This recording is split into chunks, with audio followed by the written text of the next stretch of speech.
que é que um super-herói dos quadrinhos pode ter em comum com disciplina espiritual? Parece uma ideia meio maluca, né? Mas hoje a gente vai mergulhar numa analogia. Olha, é surpreendente como ela conecta esses dois mundos. Pois é, a pergunta é bem inusitada, eu sei, mas a analogia que a gente vai explorar aqui é fascinante, de verdade. Ela mostra uns paralelos muito interessantes. Então, bora começar. Bom, o personagem central de toda essa nossa analogia é o John Stewart. Para quem não tá ligando o nome à pessoa, ele é simplesmente um dos Lanternas Verdes mais icônicos de todo o universo da DC Comics. A história do Stewart começa, olha só, como um veterano do exército. E a jornada dele não foi nada fácil, viu? Ele teve que lidar com muita desconfiança por causa de um histórico de, digamos, problemas com a autoridade.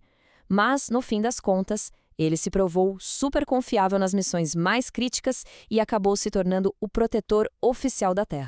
Ok, e a chave para a gente entender o nosso paralelo tá toda no funcionamento do anel de poder dele. É o seguinte, existem duas regras fundamentais que governam essa arma que é, convenhamos, incrível. Olha, são só duas regrinhas bem simples, mas são elas que abrem a porta para essa analogia espiritual tão poderosa. A primeira é a necessidade de uma recarga diária. A segunda, o poder da força de vontade. Vamos ver como é que isso se conecta na prática. Beleza, agora a coisa começa a ficar interessante de verdade. Vamos pegar a primeira regra, essa da recarga diária, e ver a conexão dela com uma prática espiritual que é fundamental. A analogia aqui é super direta, não tem nem o que pensar. A necessidade de recarregar o anel constantemente é um paralelo perfeito para a prática contínua da oração, que é o que mantém uma vida espiritual saudável. A lógica é bem simples, né? Pensa só. Do mesmo jeito que o anel vira só um pedaço de metal inútil sem a sua bateria, uma vida espiritual simplesmente não se sustenta sem aquela conexão constante que a oração oferece. E olha, essa ideia não surge do nada, não. Ela está enraizada, bem fincada mesmo, nas Escrituras. Como a gente pode ver aqui, a instrução é clara: orar continuamente, sem parar. E isso aqui ilustra de uma forma brilhante aquela ideia de que saúde espiritual não é um evento de fim de semana, sabe?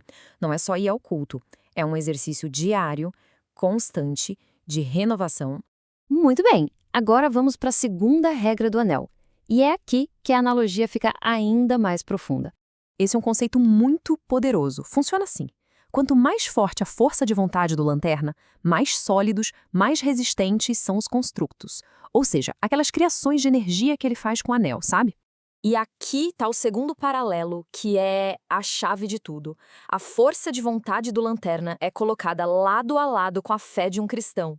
Pensa nos dois como se fossem músculos, que precisam ser exercitados para ficarem mais fortes. Essa conexão toda se baseia na própria definição bíblica de fé. E ela não é apresentada como um desejo vago, eu espero que aconteça. Não. É uma forma de certeza, de convicção sobre aquilo que a gente ainda não consegue ver. Então, o ponto central é esse. Os momentos difíceis, as provações, não são vistos só como obstáculos. Eles, na verdade, funcionam como um campo de treinamento, uma academia para fortalecer essa convicção.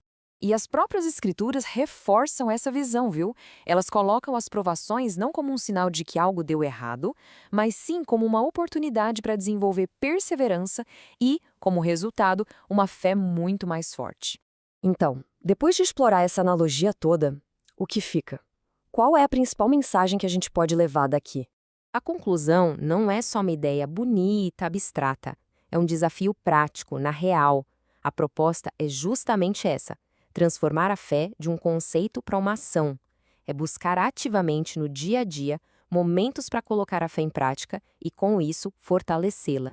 E com isso, a gente termina com uma reflexão, uma pergunta que fica no ar, sabe? Um convite para olhar para a própria jornada e pensar: onde é que a teoria pode virar prática essa semana?